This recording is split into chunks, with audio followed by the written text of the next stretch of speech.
کی محمد سے وفا تو ہم تیرے ہیں، یہ جہاں چیز ہے کیا لوح و قلم تیرے ہیں۔ تقی عثمانی صاحب نے خطاب کیا ہے ایک تقریب میں، تو میرا سوال آپ لوگوں سے ہے کہ اگر آپ کو امپورٹڈ کی جگہ پاکستانی پروڈکٹ چوز کرنی پڑتی ہے تو آپ کیوں نہیں کرتے؟ السلام علیکم ناظرین، میرا نام عمر ہے، آپ کی خدمت میں حاضر ہوں ایک نئی ویڈیو کے ساتھ۔ سب سے پہلے درخواست ہے کہ اگر چینل کو سبسکرائب نہیں کیا ہے تو سبسکرائب کر لیجئے، اگر میرا کام پسند آئے ویڈیو کو لائک بھی ضرور کیجئے گا۔ یہ دونوں کام کرنے کے لیے آپ کو صرف ایک انگلی لگانی پڑے گی موبائل پر اور یہ دونوں کام ہو جائیں گے۔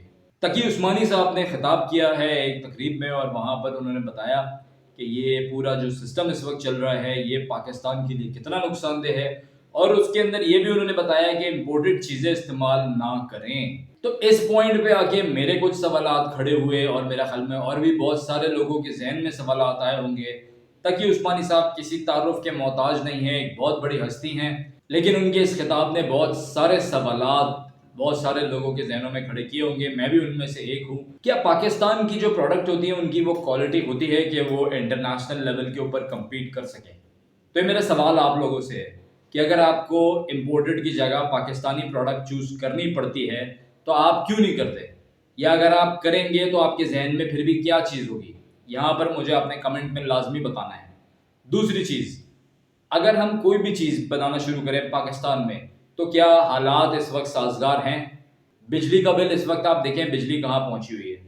بجلی کے ساتھ ساتھ آپ اگر گیس دیکھیں گے، آپ کو کوئی بھی چیز، آپ کو کوئی سٹارٹ اپ شروع کرنا ہے، آپ کو کوئی پروڈکشن شروع کرنی ہے کسی چیز کی، بجلی اور گیس کی آپ کو لازمی ضرورت ہے۔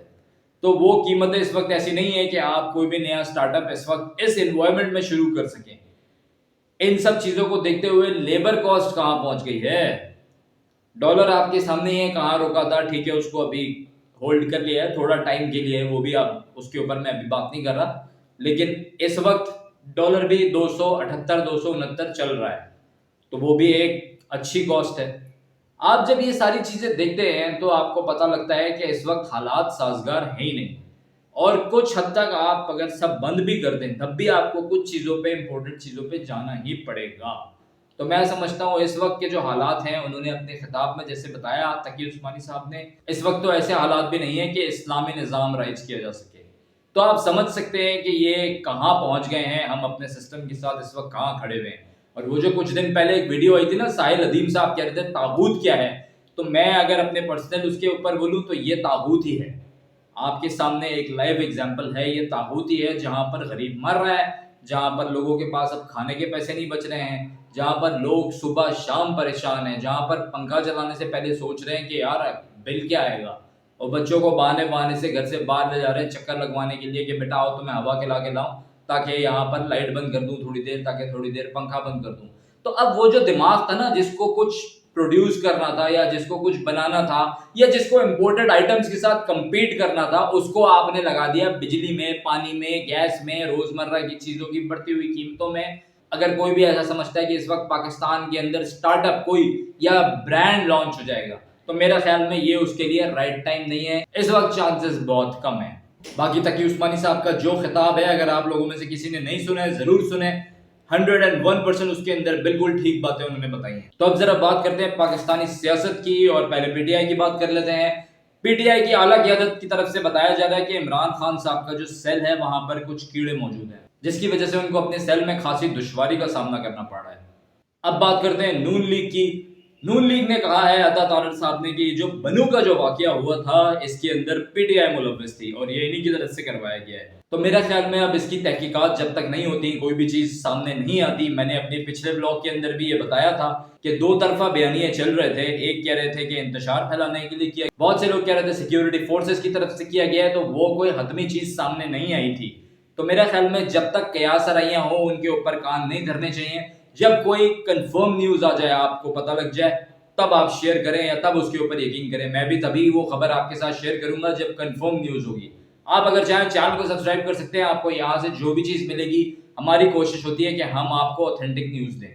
تو اب حکومت اس کے اوپر کیا سٹیپ لیتی ہے اس کو انویسٹیگیٹ کرانے کے لیے کہ اس بنو انسیڈنٹ میں کون انوالو تھا؟ جیسے انہوں نے ایک بڑی بات بھی کی ہے، ایک الزام بھی سامنے آیا ہے حکومت کی طرف سے کہ پی ٹی آئی اس میں انوالو تھی۔ اب وہ اس کی کیسے انویسٹیگیشن کرتے ہیں، اس معاملے میں جیسی پیش رفت ہوگی تو میں آپ کے ساتھ شیئر کروں گا۔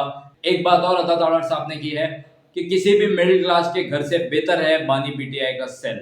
تو گورنمنٹ ڈینائی کر رہی ہے کہ وہاں پر کوئی کیڑے یا کوئی اس طریقے کی چیز موجود نہیں ہے. اچھا کوئی بھی قیدی ہو, پولیٹیکل پریزنر ہو یا کوئی اور قیدی ہو, میرا ذاتی طور پر اس چیز سے اختلاف ہوتا ہے. اگر آپ کسی کو بھی آؤٹ آف دا وے جا کر کوئی بھی آسائشیں دیں گے جیل کے اندر, وہ کسی بھی پارٹی کا ہو, آئی ایم ناٹ سیئنگ کہ خان صاحب کو کیا مل رہا ہے کیا نہیں مل رہا, وہ اگر نون لیگ سے بھی ہوتا ہے, وہ اگر پیپل پارٹی سے بھی کوئی ہوتا ہے یا کسی بھی پارٹی کا کوئی ہو, اس کو اگر آؤٹ آف دا وے جا کر جیل میں آسائشیں ملیں گی تو میرا خیال میں یہ وہ پنشمنٹ رہے گی نہیں.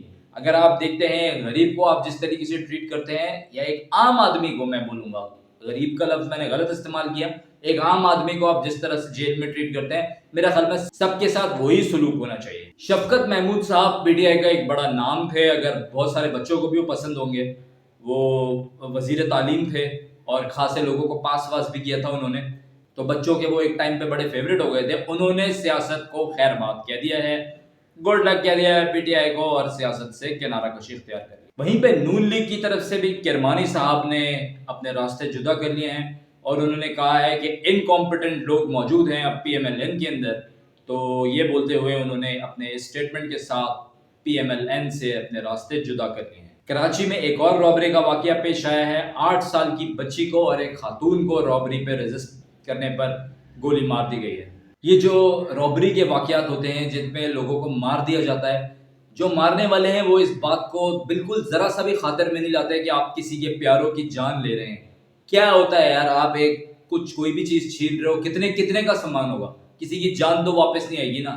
تو میرا خیال میں ان حالات کو اب کنٹرول کرنا چاہیے. ان حالات کو کنٹرول کرنے کی بہت ضرورت ہے. پاکستان میں ویسے ہی لوگ پریشان ہیں, بجلی کے بل دینے کے پیسے نہیں ہیں, اشیاء خرد و نوش کے پیسے نہیں ہیں, اوپر سے آپ نے اس طریقے کا ہوسٹائل انوائرمنٹ ان کے لیے کریٹ کیا ہوا ہے. لوگ کھلے گھوم رہے ہیں, جو چیزیں چھینتے پھر رہے ہیں. میرا خیال میں اس کے اوپر اب ایکشن لینے کی ضرورت ہے. اب ذرا بات کرتے ہیں فیصل واؤڈا صاحب کی. فیصل واؤڈا صاحب آئے سلیم صافی صاحب کے پروگرام میں, اور انہوں نے ابھی بھی یہ بات صاف بولی ہے کہ پی ٹی آئی بین ہوگی. ان کی طرف سے بڑا کلیئر اور واضح سٹیٹمنٹ ہے کہ پی ٹی آئی بین ہوگی, اور بھی ان سے بہت سارے سوالات کیے گئے. یہ بات انہوں نے صحیح بولی ہے کہ پولیٹیکل پارٹیز کو مل کے ہی چلنا پڑے گا.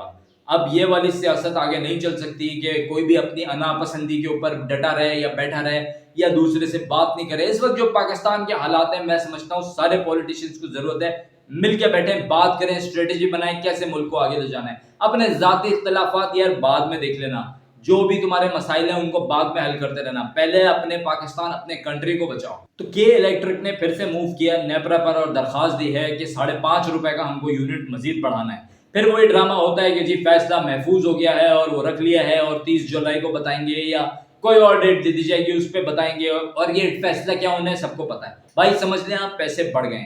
تو یہ بکواس جو ہے یہ ختم ہو کے نہیں دے رہی ہے. ہر 2 دن بعد, ہر 4 دن کے بعد پہنچ جاتے ہیں کہ جی اس کے پیسے بڑھائیں. یار آپ نے کوئی بجٹنگ کی ہوگی, آپ کس بیس کے اوپر پیسے بڑھائے جا رہے ہیں, یہ بالکل سمجھ سے باہر ہے. پہلے ہوتا تھا سال میں کبھی ایک دفعہ پیسے بڑھتے تھے. اب اگر آپ دیکھیں فیول ایڈجسٹمنٹ بھی ہر مہینے بڑھ رہی ہے, ہر مہینے نہیں, اب تو لگ رہا ہے ہر ہفتے بڑھنے لگی ہے. اور میرا ذاتی خیال ہے یہ اب کے الیکٹرک کی پرائس کو بھی ویسے ہی کر دیں گے بائی ویکلی, جیسے پیٹرول کی قیمت کی ہوئی ہے. تو یہاں پر تو اب آپ یہی چیز دیکھتے رہیں گے کہ کب آپ کی قیمت بڑھنی ہے, کب الیکٹرکسٹی کی قیمت بڑھنی ہے, کب پیٹرول کی قیمت بڑھنی ہے. تو میں پچھلے دنوں میرا ایک گیدرنگ میں بیٹھا ہوا تھا, وہاں پر ایک ڈسکشن چل رہا تھا. کچھ لوگ بات کرتے ہیں باہر جانے کی, میں خود بھی اوورسیز پاکستانی رہ چکا ہوں, وہ جرنی بھی آپ کے ساتھ شیئر کروں گا. تو وہاں پر کسی نے پوچھا مجھ سے کہ ابھی کیا کیا جائے, تو میرا یہی سب کو سجیشن ہوتا ہے کہ بھائی اگر آپ کی کوئی وجہ نہیں ہے نا پاکستان میں رکنے کی, اگر آپ کے پیرنٹس ہیں جو کہ بزرگ ہیں یا کوئی اور معاملات ہیں, آپ کو یہاں رہنا ہے کسی بھی وجہ سے, تو ایک الگ چیز ہے. اگر آپ کے ساتھ کوئی بھی ایسی چیز نہیں ہے, آپ بالکل فری ہیں, آپ کے پاس صرف اگر اپنی ہی فیملی ہے, بیوی بچے ہیں, آپ ان کو لیں, اور جو آپ کی سیونگ ہے آپ جو یہاں لگانا چاہ رہے ہیں اس سے بہتر ہے آپ باہر نکل جائیں. یہ میرا آپ کو ایک ذاتی مشورہ ہے. آپ باہر جائیں گے, آپ یہاں پہ ریمیٹنس بھیج پائیں گے, ڈالر بھیجیں گے, پاکستان کے بھی آپ زیادہ کام آئیں گے. اب ذرا بات کر لیتا ہوں کرکٹ کی. پی سی بی نے کنفرم کر دیا ہے کہ ڈینائی کی ہے این او سیز بابر کی, شاہین کی, گلوبل T20 میں شمولیت کے حوالے سے. اب کچھ ہیلتھ کے اوپر بات کرتے ہیں, وائرلز کے بارے میں بات کرتے ہیں. امریکہ میں 4 نئے کیسز رپورٹ ہوئے ہیں برڈ فلو کے. اسی کے ساتھ ساتھ پاکستان میں بلوچستان سائٹ پہ 9واں کیس رپورٹ ہوا ہے پولیو کا. تو پاکستان اور افغانستان 2 کنٹریز رہ گئے ہیں جہاں پر پولیو ابھی تک موجود ہے. کراچی کے اندر کچھ موسم بہتر ہوا ہے, بارش ہوئی ہے, اس کے بعد سے کچھ بہتری آئی ہے, بالکل 0.1% جس کو کہتے ہیں. یا چلو میں 0.5% کر دیتا ہوں, 0.1 ذرا کم ہو گیا, تو 0.5% بہتری آئی ہے. لیکن پسینے پھر بھی ابھی آ رہے ہیں. اگر آپ باہر جائیں, آپ اے سی سے نکلیں تو آپ کو پتہ جاتا ہے باہر کیا موسم ہے. اے سی میں بھی آپ کو پتہ لگ جاتا ہے بل آنے والا ہے, اسی کی وجہ سے دل آپ کا دھڑک رہا ہوتا ہے. تو اللہ پاک سے دعا ہے جلد از جلد موسم میں بہتری آئے. ایک دفعہ تھوڑی سی اور کھل کے بارش ہو جائے تو میں سمجھتا ہوں موسم تھوڑا بہتر ہونا شروع ہو جائے گا. تو آپ لوگ بھی بتائیے گا اگر آپ کراچی کے رہائشی ہیں کس کس علاقے میں بارش ہوئی ہے. اگر آپ پاکستان کے کسی اور حصے میں رہتے ہیں تو وہاں بھی بتائیے گا موسم اس وقت کیسا ہے. اور اسی کے ساتھ ساتھ اگر آپ کو ویڈیو پسند آ رہی ہے تو آپ نے کیا کرنا ہے, سبسکرائب اور لائک بھی ضرور کیجیے گا. اللہ پاکستان کا آمین و ناصر رہے.